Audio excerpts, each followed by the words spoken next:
সন্দেহ ছিল, সন্দেহ আছে। খুব ভালোভাবেই সিবিটি হয়েছে। 6টা শিফটে সিবিটি হয়েছে, তাই নর্মালাইজেশনের মাধ্যমে হিসেব করে এলিজিবল ক্যান্ডিডেটদের লিস্ট পাবলিশড হয়েছে। ডাব্লিউবিএইচআরবি ক্যান্ডিডেটদের সুবিধার্থে আরও কিছু সংখ্যক নিউ ভ্যাকেন্সি যোগ করেছে। এতে খুশি আছি অনেকেই। টোটাল অ্যাপ্লিকেন্ট প্রায় 60,000-এরও বেশি, আর টোটাল ভ্যাকেন্সি বেড়ে হয়েছে 3,363।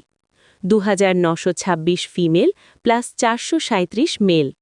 তাহলে আরও বেকার থাকল 60,000 মাইনাস 3,363 সমান 56,637 জন রেজিস্ট্রেশনপ্রাপ্ত বাংলার নার্স।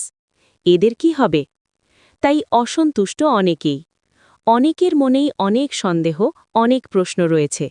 একটু শেয়ার করার চেষ্টা করছি। 1. সিবিটিতে কে কত পেল সেটা জানতে পারলাম না কেন, বা কবে জানতে পারব? 2. যারা শর্ট লিস্টেড হলো বা যারা হলো না, তাদের কাট অফ কত ছিল জানা গেল না। 3. শর্ট লিস্টেডে নাম থাকা অনেকেরই কাস্ট সার্টিফিকেট ভুয়ো বলে মনে হয়েছে অনেকেরই। সেসবের কি যথাযথ যাচাই হবে? 4. নিউ ভ্যাকেন্সি যা অ্যাড হয়েছে তা কিসের ভিত্তিতে করা হলো? এত বেশি সংখ্যক ক্যান্ডিডেট হওয়া সত্ত্বেও এত সামান্য সংখ্যক ভ্যাকেন্সি বাড়ানোটা যুক্তিযুক্ত? 5. সিলেকশন সঠিক এবং বৈধভাবে সম্পন্ন হবে তো? 6. যারা বাদ পড়ল তাদের নিয়ে গভর্নমেন্টের প্ল্যান কি হবে? তাহলে কি বেকার নার্সদের সংখ্যা এভাবে বাড়তেই থাকবে? তাহলে কি বাংলার বেকার নার্সদের শুধু ডোনেশন ব্যাংক হিসেবে ইউজ করা হবে?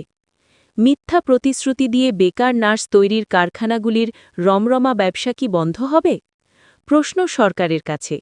বাংলার বেকার নার্সরা এর সদুত্তর চায়। এরকম অনেক সন্দেহ আর প্রশ্ন সবার মনেই ঘুরপাক খাচ্ছে। আপনাদের মতামত কি কমেন্টে জানাতে পারেন। #WBHRB, #WestBengalHealth, #Grade2Listed, #follower@.